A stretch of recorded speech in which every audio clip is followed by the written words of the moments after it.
এদের দুইজনের বিরুদ্ধে ফাঁসির আদেশ হয়েছে, শুনেছিলেন আপনারা? সরকার জানে যে এদেরকে আর ফিরায় আনা সম্ভব হবে না, তাইলে ফাঁসির আদেশ কাকে শোনাতে হবে?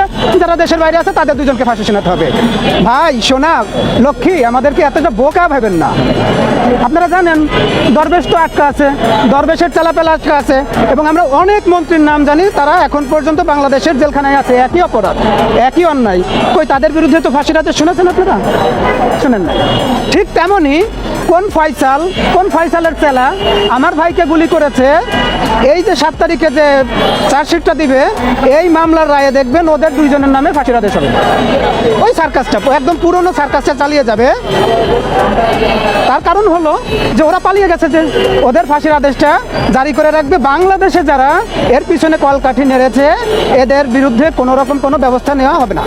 এখন আসি এস্ট্রোজেনের ব্যাপারে। আপনারা শরীরে যত বেশি চর্বি জমাবেন, আমরা ছোট ছোট আন্দোলন করে 7 তারিখ পর্যন্ত নতুন প্রজন্মকে টেস্টোস্টেরন লোড করাবো। অনগোয়িং অনলোডিং 24 জুলাই আবার হচ্ছে।